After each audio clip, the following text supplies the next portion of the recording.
আল্লাহর পরিচয় আল্লাহ কোরআনে দিয়েছেন। আল্লাহ বলছে বান্দা শোনো, একটু কান কানা করে শোনো, আমার পরিচয়টা শোনো। ইন্নানি আনাল্লাহু লা ইলাহা ইল্লা আনা ফা'বুদনি আকিমিস সালাতা লিযিকরি। নিশ্চয় আমি আল্লাহ, আমি ছাড়া কোনো ইলাহ নাই, তোমরা আমার ইবাদত করো এবং আমার শরণার্থে নামাজ কায়েম করো। আল্লাহর পরিচয় আল্লাহ কোরআনে আরো দিয়েছেন আয়াতুল কুরসির ভিতরে, আল্লাহু লা ইলাহা ইল্লা হুয়াল হাইয়ুল কাইয়্যুম। আল্লাহ তিনি যিনি চিরঞ্জীব, চিরস্থায়ী, ঘুমায় না, তন্দ্রাও যায় না, তিনি আমাদের আল্লাহ। আল্লাহর পরিচয় আল্লাহ আরো দিয়েছেন সূরাতুল হাসরের শেষে ৩ আয়াতে, ওয়াল্লাহুল্লাযী লা ইলাহা ইল্লা হু আলিমুল গায়বি ওয়াশ শাহাদাতি হুয়ার রহমানুর রহিম।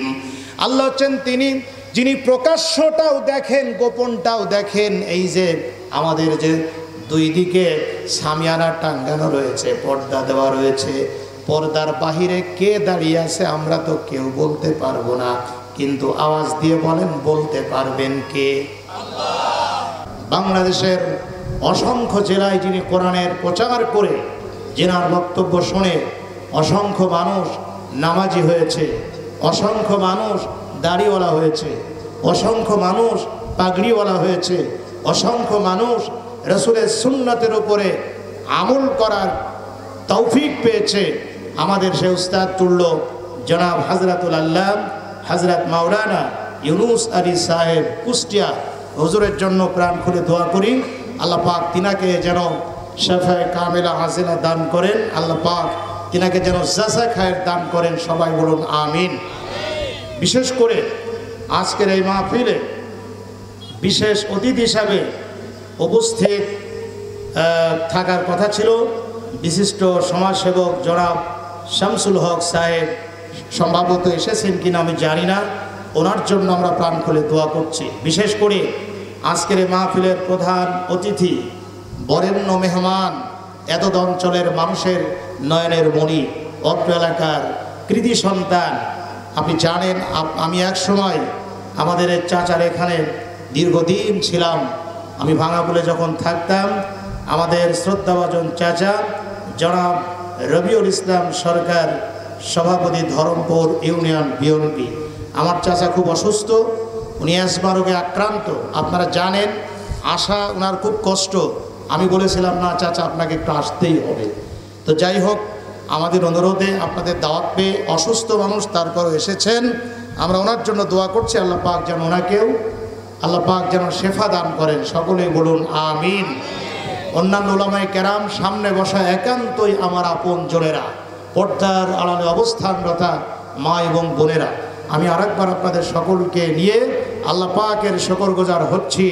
সকলে একটু জবান খুলে বলছি আলহামদুলিল্লাহ। আপনারা কি আমার উপরে কি খুব কষ্ট পাচ্ছেন নাকি আমার কথা শুনে? আপনারা কি বেজার না খুশি? তাহলে একটু আওয়াজ দিয়ে বললে কি আপনাদের কষ্ট হবে? একটু জোরে আওয়াজ দিয়ে যদি আলহামদুলিল্লাহ বলেন, আপনাদের আলহামদুলিল্লাহর আওয়াজ যত দূর যাবে তত দূরের পশু পাখি কিয়ামতের দিন আল্লাহকে বলবো, গো আল্লাহ, তোমার অমুক অমুক বান্দা তোমার প্রশংসা করেছিল, তোমার জিকির করেছিল, তোমার তাকবীর দিয়েছিল, আমরা সাক্ষী আছি। আল্লাহ পাক হয়তো ওসিলায় আমাদেরকে মাফ করে দিতেও পারে। এজন্য চিৎকার দিয়ে আরেকবার বলুন দেখি আলহামদুলিল্লাহ। আমরা রাসূল পাক সাল্লাল্লাহু আলাইহি ওয়াসাল্লামের শানে আরেকবার দরুদ শরীফ পড়ছি, সাল্লাল্লাহু আলাইহি ওয়াসাল্লাম। আচ্ছা বলুন তো, দরুদ শরীফ পড়লে কি লস না লাভ? লস না লাভ? কি লাভ? সাথে সাথে 3টা লাভ। দরুদ শরীফ পড়লে জোরে বলেন কয়টা লাভ? 1 নম্বর লাভ, দরুদ শরীফ পড়ার সাথে সাথে আল্লাহ পাক আমাদের 10টা গুনাহ মাফ করে দেবে। সুবহানাল্লাহ বলেন সকলে। দরুদ শরীফ পড়ার সাথে সাথে 2 নম্বর লাভ, আল্লাহ পাক আমাদের 10টা মর্যাদা বাড়িয়ে দেবে।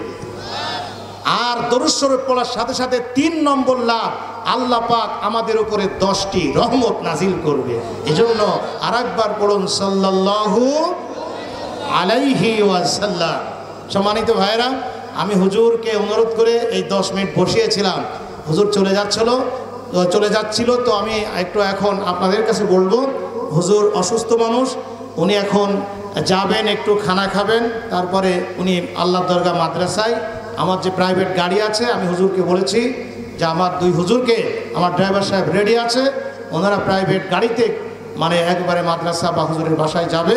আপনারা কিছু মনে করবেন না। আপনারা হয়তো ভাববেন যে সভাপতি সাহেবের শেষ পর্যন্ত থাকা উচিত ছিল, কিন্তু জানেন তো হুজুরকে ক্লাস নিতে হবে, বিভিন্ন ব্যস্ত, এই জন্য আপনাদের কাছে ছুটি নিয়ে হুজুর যাচ্ছে, আমরা হুজুরকে বিদায় দিচ্ছি। আপনারা কি বিদায় দিচ্ছেন তো ইনশাল্লাহ? তো যাই হোক, সবাই হুজুরের জন্য দোয়া করবেন। হুজুর আমাদের ওনার বিদায় নিচ্ছে হুজুর, ঠিক আছে। আসসালামু আলাইকুম। মাশাআল্লাহ, আমরা হুজুরের পিছ পিছে একজনও যাব না। অন্য দিন আপনারা মুসাফা করবেন, দেখা করবেন, কিন্তু আজকে যাবেন না কোরআনের মাহফিলের মহব্বতে। চাচা এখানে আসেন, চাচা এখানে বসেন, এই যে এটা আসেন চাচা। সবাই একটু মেহেরবানি করে জিকির করেন। আমার খুব কষ্ট হচ্ছে, আমি যে মানুষগুলো এখানে দেখছি তার থেকে মনে হচ্ছে বেশি মানুষ রাস্তায় এবং দোকানে। কি কথা ঠিক কি না? আপনি আশ্চর্য হয়ে যাচ্ছে, মানে আমি আশ্চর্য হয়ে যাচ্ছি যে মানুষ আসলো মাহফিল শোনার জন্য, কিন্তু মানুষ মনে হচ্ছে সব পেঁয়াজ বড়া খাবে, বাদাম খাচ্ছে, তারপরে মানে সিঙ্গাড়া খাচ্ছে, চা খাচ্ছে। আরে ভাই, বাদাম পেঁয়াজ ও চা এ তো পরেও আপনি পাবেন, কিন্তু কোরআনের মাহফিল আজকে হওয়ার পর আর 1 বছরের মধ্যে এই জায়গায় কি আর একটা মাহফিল হবে? 6 মাস পরে কি একটা মাহফিল হবে? অতএব আমি অনুরোধ করছি, আপনারা আর একবার বলছি, রাস্তায় দোকানে যে যেখানে আছেন, মেহেরবানি করে আপনারা কোরআনের মাহফিলে চলে আসুন। সম্মানিত ভাইরা, যেহেতু কোরআন শুনতে এসেছেন, আপনারা বলেন তো দেখি, কোরআনের সম্মান কম না বেশি? আমি একটু আস্তে বলবো আর আপনারা জোরে বলবেন। জোরে বলেন, কোরআনের সম্মান, কোরআনের মর্যাদা, কোরআনের ইজ্জত কম না বেশি? কত বেশি? নবীজি বলছেন, মান কলা বিহি সদাকা, যে ব্যক্তি কোরআন দিয়ে কথা বলে তিনি সত্য কথা বলে। সুবহানাল্লাহ বলেন সকলে। মান আমিলা বিহি উজির, যে ব্যক্তি কোরআন আমল করবে, মানে কোরআনের বিধানের উপরে আমল করবে, সে ব্যক্তি প্রতিদান পাবে। প্রতিদান মানে কি? সে ব্যক্তি জান্নাত পাবে। সুবহানাল্লাহ বলেন সকলে। মান হাকামা বিহি আদালা, যে ব্যক্তি কোরআন দিয়ে বিচার করবে, সে ব্যক্তি ন্যায় বিচার করবে, নবীজি বলছেন। সম্মানিত ভাইরা, শুধু তাই নয়, নবীজি সাল্লাল্লাহু আলাইহি ওয়াসাল্লাম আরো বলেছেন, মান করাআল কুরআন, যে ব্যক্তি কোরআন তেলাওয়াত করবে, ফাস্তাজহারাহু, মান করাআল কুরআন ফাস্তাজহারাহু ফাআহাল্লা হালালাহু ওয়া হাররামা হারামাহু আদখালাহুল্লাহুল জান্নাহ। আল্লাহর নবী বলেছেন, যে ব্যক্তি কোরআন তেলাওয়াত করবে আর কোরআনে বর্ণিত হালালকে হালাল জানবে, কোরআনে বর্ণিত হারামটাকে হারাম জানবে। আবারও পরিষ্কার করি, নবীজি বলছেন, যে ব্যক্তি কোরআন তেলাওয়াত করবে আর কোরআনে বর্ণিত হালালটাকে গ্রহণ করবে আর কোরআনে বর্ণিত হারামটা থেকে দূরে থাকবে, সুদ খাওয়া হারাম, সুদ খাবে না, ঘুষ খাওয়া হারাম, ঘুষ খাবে না, মদ খাওয়া হারাম, মদ খাবে না, মিথ্যা কথা বলা হারাম, মিথ্যা কথা বলবে না। নবীজি বলছেন, যারা কোরআনের উপরে আমল করবে সে ব্যক্তি জান্নাতে প্রবেশ করবে। মুসলমানের মতো বলেন আল্লাহু আকবার। আল্লাহর বান্দারা, যদি আমরা কোরআন পড়ি, কোরআন বুঝি, কোরআন মানি, কোরআনকে যদি সম্মান করি, তাহলে আল্লাহ পাক আমাদের সম্মান অনেক বেশি বাড়িয়ে দেবেন। আপনাদের জানা আছে, বিশরে হাফি নামে একজন ব্যক্তি মদ পান করত। এই বিশরে হাফি মদ পান করার জন্যে মদের আড্ডায় যাচ্ছিলেন। হঠাৎ রাস্তার ভিতরে একটা কাগজের টুকরা পড়ে পেলেন। ওই কাগজের টুকরায় কোরআনুল কারীমের একটি আয়াত লেখা ছিল। কি আয়াত লেখা ছিল? বিসমিল্লাহ লেখা ছিল। বিসমিল্লাহির রহমানির রহিম। বিসমিল্লাহর ভিতরে 19টি অক্ষর আছে। আমি আপনি একবার যদি বিসমিল্লাহ পড়ি, আমাদের আমল নামায় সঙ্গে সঙ্গে 119টা নেকি লেখা হবে। তাহলে আর একবার আমার সাথে সকলেই পড়ুন, বিসমিল্লাহির রহমানির রহিম। বিশ্বরেহাবি বিসমিল্লাহ লেখা, কোরআনের আয়াত লেখা কাগজটা ধুলোর মধ্য থেকে হাত দিয়ে তুললেন, ফু দিয়ে ধুলোগুলো ছাড়লেন। এরপরে উনি বাড়িতে নিয়ে গেলেন, সাবান দিয়ে সুন্দর করে ধুলেন, এরপরে আতর লাগালেন, এরপরে আলমারিতে রাখলেন। জনম দুঃখিনী মাকে ডাক দিয়ে বললেন, মা আমি কিন্তু কোরআন পড়তে পারি না। ও মা, আমি শুনেছি আল্লাহর কোরআন খুব দামি, এ কোরআন তো আল্লাহর কিতাব। আমি কোরআনের একটা আয়াত রাস্তায় পেয়েছিলাম মা, আমি আলমারিতে রেখে দিলাম মা, তুমি সাধারণ কাগজ মনে করে ফেলে দিও না মা। এই মদখোর বিশ্বরেহাবি আল্লাহর কোরআনের আয়াতটাকে আলমারিতে যত্ন করে রেখে আবার মদ পান করার জন্য মদের আড্ডায় চলে গেলেন। মদ পান করে ঘুমিয়ে রয়েছেন। রাত্রেবেলা স্বপ্নের ভিতরে ওই বিশ্বরেহাবি দেখতে পেলেন এক ব্যক্তি ডাক দিয়ে বলছে, ও বিশ্বরেহাবি, আল্লাহ রাব্বুল আলামিন তোমার জীবনের সব গুনাহগুলো মাফ করে দিয়েছে। বিশ্বরেহাবি স্বপ্নের ভিতরে ওই লোকটিকে জিজ্ঞেস করলেন, ও আল্লাহর বান্দা, আমি এমন কি ভালো কাজ করেছি যার কারণে আল্লাহ আমাকে মাফ করে দিয়েছেন? বিশ্বরেহাবিকে ওই লোকটি ডাক দিয়ে বললেন, শোনো বিশ্বরেহাবি, কত হাজী সাহেব ওই রাস্তা দিয়ে গিয়েছিল, কত নামাজি রাস্তা দিয়ে গিয়েছিল, কত দাড়িওয়ালা পাগড়িওয়ালা মানুষ রাস্তা দিয়ে গিয়েছিল, কিন্তু কোরআনের আয়াতটা তো কেউ তুলে যত্ন করে আলমারিতে রাখে নাই। তুমি একজন খারাপ মানুষ হওয়া সত্ত্বেও, তুমি একজন মদখোর হওয়া সত্ত্বেও, তুমি একজন বেনামাজি হওয়া সত্ত্বেও আল্লাহর কোরআনের একটা আয়াতকে তুমি ফু দিয়ে ধুলোগুলো ঝেড়ে যত্ন করে আলমারিতে রেখেছো। দুনিয়ার কেউ যেটা দেখে না, চিৎকার দিয়ে বলেন সেটা দেখেন কে? ও বিশ্বরেহাবি, তোমার এই কাজটাকে আল্লাহ দেখেছে, তোমার মনের অবস্থা আল্লাহ পাক ভালো করে বুঝতে পেরেছে। এজন্য তুমি কোরআনের একটা আয়াতকে আলমারিতে রাখার কারণে, মর্যাদা দেওয়ার কারণে আল্লাহ পাক তোমাকে শুধু মাফ করে দেয় নাই, বরং তোমাকে আল্লাহ পাক ওলিদের খাতায় নাম লিখিয়ে দিয়েছে।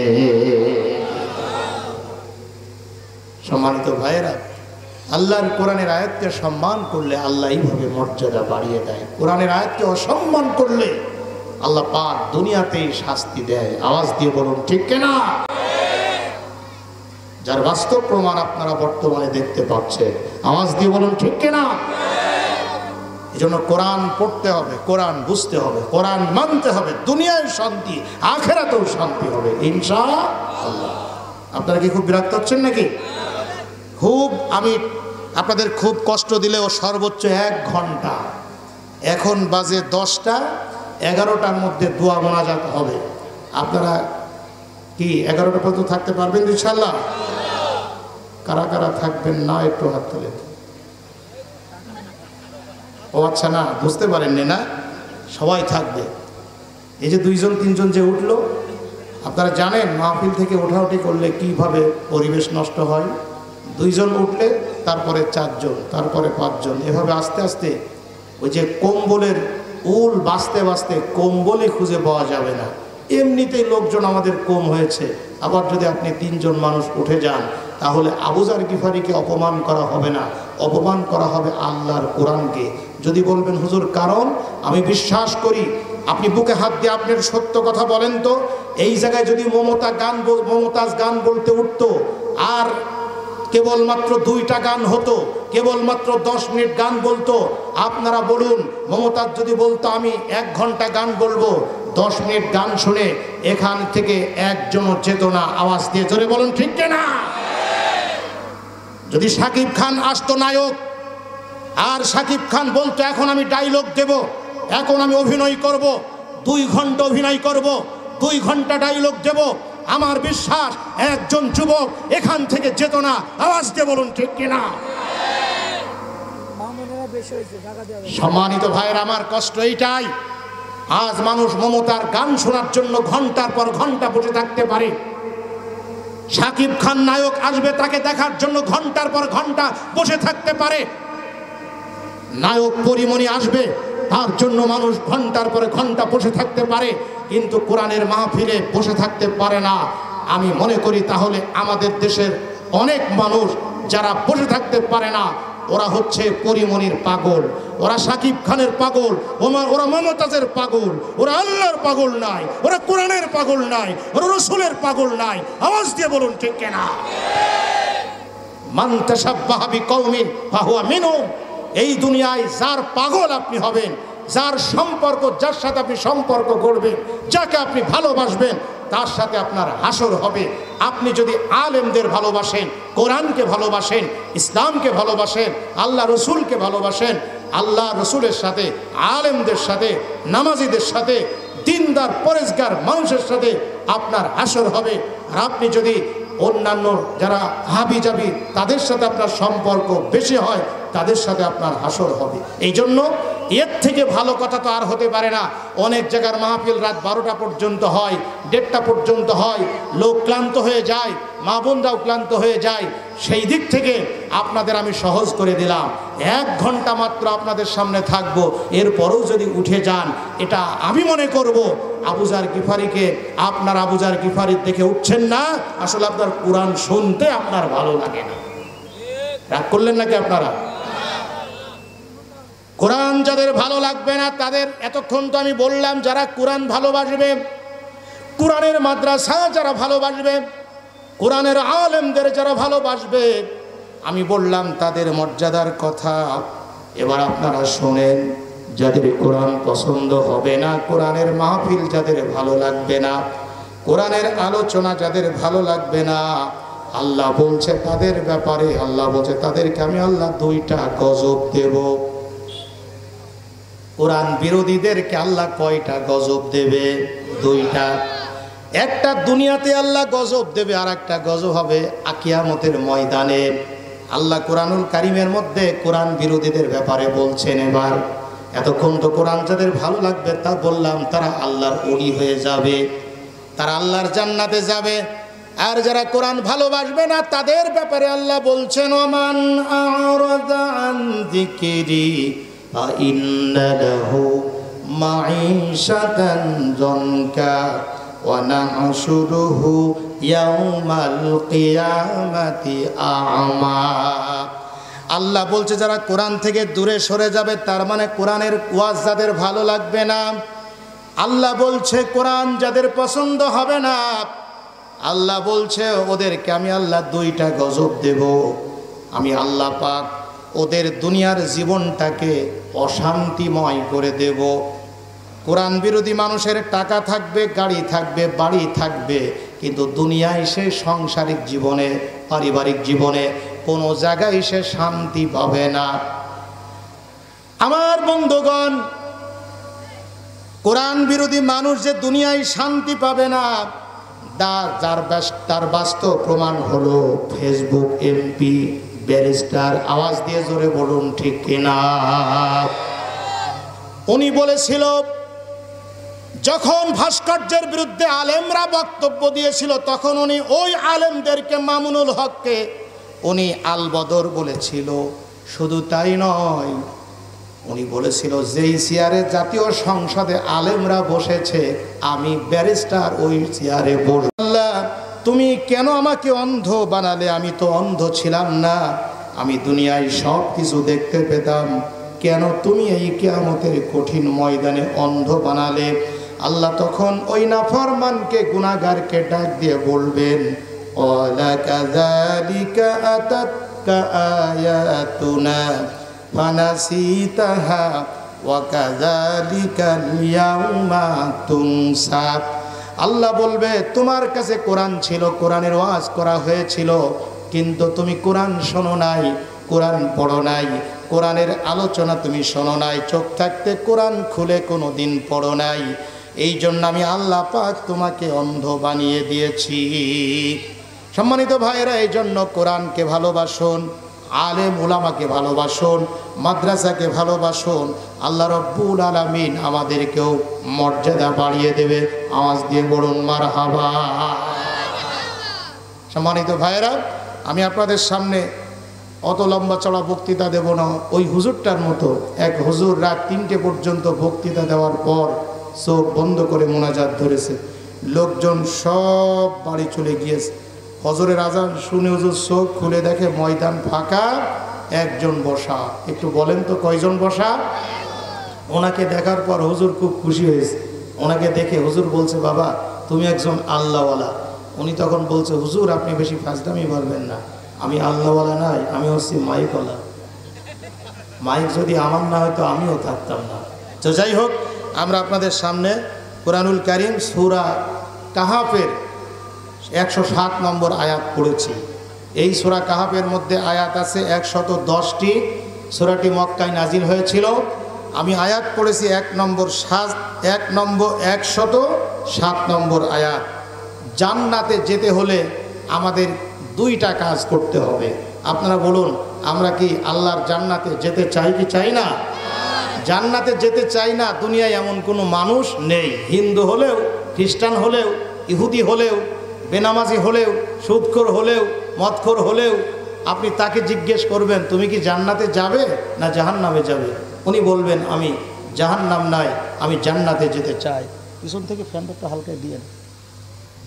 তার মানে আমরা সবাই জান্নাতে যেতে চাই। আপনারা যারা আমার সামনে আছেন, আপনার অত্যন্ত আপনজনেরা, আপনারা আস্তে আস্তে একটু পিছনে দিয়ে আস্তে করে দাও বলছি। আচ্ছা বলেন, আমরা সকলে, আমি, আমার চাচা এবং আপনারা, আমাদের আলেম ওলামা যারা বসে আছে, আমরা সকলে জান্নাতে যেতে চাই কি চাই না? জান্নাতে যেতে হলে এই আয়াতের মধ্যে আছে 2টা কাজ করতে হবে। ইন্নাল্লাযীনা আমানু ওয়া আমিলুস সালিহাত কানাত লাহুম জান্নাতুল ফিরদাউসি নুজুলা। আল্লাহ বলছেন নিশ্চয় যারা ঈমান আনবে আর ভালো কাজ করবে তারা জান্নাতুল ফিরদাউসে যাবে। সুবহানাল্লাহ বলে সকলে। তাহলে জান্নাতে যেতে হলে 2টা কাজ, ঈমান আর আমল। ঢাকায় যেতে হলে 2টা কাজ, টিকিট আর গাড়িতে ওঠা। জান্নাতে যেতে হলে আমল, ঈমান আর আমল। আওয়াজ দিয়ে বলুন ঠিক কিনা? ঈমান কয়টা জিনিসের উপর ঈমান আনতে হবে? হাদিস শরীফ থেকে তা জেনে নেওয়া যাক। 6টি জিনিসের উপর ঈমান আনতে হবে। জান্নাতে তো আমরা যেতে চাই, তাহলে 1 নম্বর কাজ 6টা জিনিসের উপর ঈমান আনতে হবে। হাদাসানা আন উমর ইবনুল খাত্তাব রাদিয়াল্লাহু তাআলা ক্বালা ক্বালা রাসূলুল্লাহ সাল্লাল্লাহু আলাইহি ওয়াসাল্লাম আন তুমিনা বিল্লাহি ওয়া মালাইকাতিহি ওয়া কুতুবিহি ওয়া রুসুলিহি ওয়াল ইয়াউমিল আখিরি ওয়া তুমিনা বিল কদরি খাইরিহি ওয়া শাররিহি। রাহুল মুসলিম। এই হাদিসটা হাদিসে জিবরিলও বলা হয়, উম্মুল হাদিসও বলা হয়। হাদিসে জিবরিলের একটু অংশ। আল্লাহর নবী সাল্লাল্লাহু আলাইহি ওয়াসাল্লাম বলেছেন, তোমরা 1 নম্বরে আল্লাহর উপরে ঈমান আনবে, 2 নম্বরে ফেরেশতাদের উপরে ঈমান আনবে, 3 নম্বর কিতাব সমূহ কোরআন, তাওরাত, জাবুর, ইনজিল, এই কিতাবগুলো যে আল্লাহর, এর উপরে ঈমান আনবে। 4 নম্বর নবীদের উপরে ঈমান আনবে। 5 নম্বর তাকদীরের উপরে ঈমান আনবে। 6 নম্বর আখিরাত, পরকালকে বিশ্বাস করবে। তাহলে 1 নম্বর ঈমান আনতে হবে। জান্নাতে যদি আমরা যেতে চাই 1 নম্বরে আল্লাহকে বিশ্বাস করা লাগবে। আপনারা একটু কথা বলুন, আমাদের আল্লাহ একজন আছে কি নাই? কিন্তু নাস্তিকরা আল্লাহকে বিশ্বাস করে না। আমাদের দেশের নাস্তিক তসলিমা নাসরিন, আসাদ নূর, ডক্টর আহমদ শরীফ, এরকম হাজার হাজার নাস্তিক আছে আল্লাহকে বিশ্বাস করে না। নাস্তিকরা বলে আল্লাহ নেই, দেয়ার ইজ নো গড, আল্লাহ নেই। আপনি যদি নাস্তিকদের প্রশ্ন করেন আল্লাহ নেই এ কথা বলো কারণ কি, নাস্তিকরা বলবে যে আল্লাহকে দেখা যায় না, তাকে বিশ্বাসও আমরা করি না। অথচ ভাইরা আমার, ওই নাস্তিকেরা অনেক কিছুই দেখে না, তারপরেও তারা বিশ্বাস করে। মধ্যাকর্ষণ শক্তি দেখা যায় না, নাস্তিকেরা বিশ্বাস করে মধ্যাকর্ষণ শক্তি আছে। বাতাসের ভিতরে অক্সিজেন দেখা যায় না, নাস্তিকেরা বিশ্বাস করে বাতাসের ভিতরে অক্সিজেন আছে।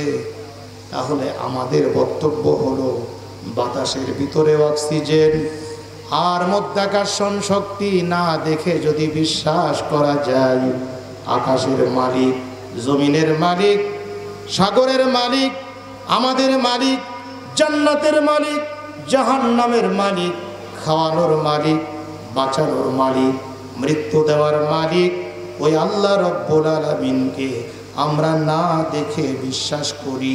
একটু ইমানের সাথে আওয়াজ দিয়ে বলুন, আমাদের আল্লাহ আছে কি নাই? আল্লাহর পরিচয় আল্লাহ কোরআনে দিয়েছেন। আল্লাহ বলছে, বান্দা শোনো, একটু কান খাড়া করে শোনো, আমার পরিচয়টা শোনো। ইন্নানি আনাল্লাহু লা ইলাহা ইল্লা আনা ফা'বুদনি আকিমিস সালাতা লিযিকরি। নিশ্চয় আমি আল্লাহ, আমি ছাড়া কোনো ইলাহ নাই, তোমরা আমার ইবাদত করো এবং আমার শরণার্থে নামাজ কায়েম করো। আল্লাহর পরিচয় আল্লাহ কোরআনে আরো দিয়েছেন আয়াতুল কুরসির ভিতরে, আল্লাহু লা ইলাহা ইল্লা হুয়াল হাইয়ুল কাইয়্যুম। আল্লাহ তিনি যিনি চিরঞ্জীব, চিরস্থায়ী, ঘুমায় না, তন্দ্রাও যায় না, তিনি আমাদের আল্লাহ। আল্লাহর পরিচয় আল্লাহ আরো দিয়েছেন সূরাতুল হাসরের শেষে 3 আয়াতে, ওয়াল্লাহুল্লাযী লা ইলাহা ইল্লা হু আলিমুল গায়বি ওয়াশ শাহাদাতি হুয়ার রহমানুর রহিম। আল্লাহ হচ্ছেন তিনি যিনি প্রকাশ্যটাও দেখেন, গোপনটাও দেখেন। এই যে আমাদের যে দুই দিকে সামিয়ানা টাঙ্গানো রয়েছে, পর্দা দেওয়া রয়েছে, পর্দার বাহিরে কে দাঁড়িয়ে আছে আমরা তো কেউ বলতে পারবো না, কিন্তু আওয়াজ দিয়ে বলেন, বলতে পারবেন কে? সাতবাড়িয়া বাজারে এই মুহূর্তে মোড়ে কয়জন দাঁড়িয়ে আছে আমরা কেউ বলতে পারবো না, কিন্তু আওয়াজ দিয়ে বলেন, বলতে পারবেন কে? আমাদের আল্লাহ তো এমন আল্লাহ, তিনি সব কিছু জানেন, সব কিছু বোঝেন, সব কিছু দেখেন, তিনি প্রচন্ড ক্ষমতার মালিক। আমাদের আল্লাহ এমন ক্ষমতার মালিক, ইচ্ছা করলে মুহূর্তের ভিতরে সাগরকে নগর বানাতে পারেন, নগরকে সাগর বানাতে পারেন, প্রেসিডেন্টকে ফকির বানাতে পারেন, ফকিরকে প্রেসিডেন্ট বানাতে পারেন, রাতকে দিন বানাতে পারেন, দিনকে রাত বানাতে পারেন, মুর্দাকে জিন্দা বানাতে পারেন, জিন্দাকে মুর্দা বানাতে পারেন। আল্লাহ ইচ্ছা করলে যেমন আবাবিল পাখি দিয়ে বিশাল হস্তি বাহিনীকে আল্লাহ ধ্বংস করে দিয়েছিলেন, সে আল্লাহ ছাত্রদের দিয়ে 15 বছরের জগদ্দল পাথরকে আল্লাহ মুহূর্তের ভিতরে সরায় দিতে পারে। আওয়াজ দিয়ে বলুন ঠিক কিনা? আওয়াজ দিয়ে বলেন আমাদের আল্লাহ তাহলে ক্ষমতা, সব ক্ষমতার মালিক কে? সে আল্লাহ ছিলেন, সে আল্লাহ থাকবেন, সে আল্লাহর প্রতি ঈমান না আনলে জান্নাতে যাওয়া যাবে না। আমাদের দেশের অনেকেই বলে, হুজুর অমুসলিমরা তো অনেক ভালো ভালো কাজ করে, তারা হাসপাতাল করে দেয়, রাস্তা করে দেয়, ব্রিজ করে দেয়, বৃক্ষরোপণ করে, গরিবদের সাহায্য করে, মানুষের মেয়ের বিয়ে হয় না, বিয়ের ব্যবস্থা করে দেয়, গরিব মানুষের চিকিৎসার জন্য টাকা দেয়, তাহলে তারা কি জান্নাতে যাবে না? না না না, জান্নাতে যেতে হলে ঈমান শর্ত, ঈমান না থাকলে জান্নাতে যাবে না। তবে হ্যাঁ, ঈমান যদি না থাকে আর যদি ভালো ভালো কাজ করে, এর জন্য দুনিয়াতেই সে কল্যাণ পাবে, দুনিয়াতেই সে ধনী হবে, দুনিয়াতে সে তার অসুখ বিসুখ হবে না, দুনিয়াতেই সে বদলা পেয়ে যাবে। জান্নাত যদি যেতে চায় ঈমান আনতে হবে আল্লাহর উপরে। আমার বন্ধুগণ, আল্লাহর উপরে ঈমান আনতে হলে তিনটি শর্ত পূরণ করা লাগবে। ইকরার বিল লিসান, তাসদিক বিল জানান, আমাল বিল আরকান। মুখে স্বীকার করতে হবে আল্লাহ আছে, আর অন্তরে বিশ্বাস করতে হবে আল্লাহ আছে, আর আল্লাহর হুকুম মানতে হবে। আপনারা আওয়াজ দিয়ে বলেন, জমিন কার? আকাশ কার? আমরা কার? এখানে আইন চলবে, হুকুম চলবে কার? আল্লাহর ইবাদত করতে হবে। আমি যদি আল্লাহর গোলাম বলে দাবি করি, আমি যদি আল্লাহকে বিশ্বাস করি, এই কথা দাবি করি, তাহলে আল্লাহর গোলামি করতে হবে। কারণ আল্লাহ পাক বলেন, ওমা খালাকুতুল জিন্না ওয়াল ইনসা ইল্লা লিয়াবুদুন। মানুষ আর জিনকে আমি সৃষ্টি করেছি আমার গোলামি করার জন্যে। কিন্তু দুঃখজনক হলো সত্য, এই বাংলার মানুষ সহ পৃথিবীর মানুষ আল্লাহর গোলামি করে না, আল্লাহর বিধান মানে না, আল্লাহর সামনে মাথা নত করে না, আল্লাহর জিকির করে না, আল্লাহর বড়ত্ব ঘোষণা করে না। আজান হয়ে যায় তাস পিটাই, মসজিদে যায় না। আজান হয়ে যায় চার দোকানে, সিনেমা দেখে, টিভি দেখে, নাটক দেখে, মসজিদে যায় না। মুসলমান বলে দাবি করে, সুদ খাওয়া বন্ধ করে না, ঘুষ খাওয়া বন্ধ করে না।